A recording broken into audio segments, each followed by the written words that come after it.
बिस्मिल्लाहिर्रहमानिर्रहीम। नाजरीन, क्या आपने कभी सर्दियों में अचानक महसूस किया है कि जिल्द सुर्ख हो गई, खारिश होने लगी या छोटे छोटे दाने निकल आए?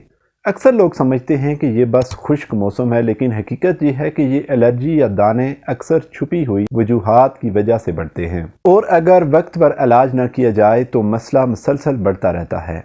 आज मैं आपको वो आसान घरेलू इलाज, एहतियाती तदाबीर और आखिर में बेहतरीन होम्योपैथिक दवाएं बताऊंगा जो जल्दी असर करती हैं और जिल्द को सेहतमंद बना देती हैं। सबसे पहले बात करते हैं घरेलू इलाज की। अगर जिल्द पर खारिश या छोटे छोटे दाने हैं तो पहले तो चेहरा या मुतासरा जगह को ठंडे पानी से धोकर आराम दें।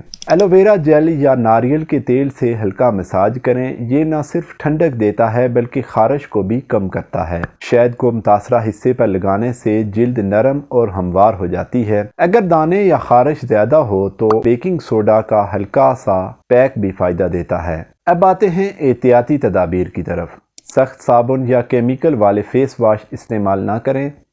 नरम और हल्का फेस वॉश इस्तेमाल करें। गर्म पानी से ज़्यादा धोने से जिल्द खुश्क और हसास हो जाती है। सर्दियों में लोग पानी कम पीते हैं जिससे जिल्द खुश्क और एलर्जी बढ़ जाती है, इसलिए दिन भर पानी पीते रहना है।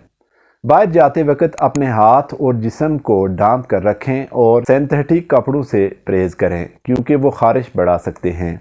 आखिर में होम्योपैथिक इलाज। अगर जिल्द खुश्क होकर खारिश दे रही हो तो रेस्टाक्स 30 बहुत मौसर है। अगर दाने और खारिश के साथ सुर्खी और जलन भी हो तो सल्फर बेहतरीन दवाई है। और इन लोगों के लिए जिनकी जिल्द सर्द हवा से फौरी एलर्जी दिखाती है और छोटे छोटे दाने निकल जाते हैं, उनके लिए ग्रेफाइट्स 30 इंतहाई मददगार साबित होती है। याद रखें नाजरीन, कोई भी दवा इस्तेमाल करने से पहले होम्योपैथिक डॉक्टर से लाजमी मशवरा करें।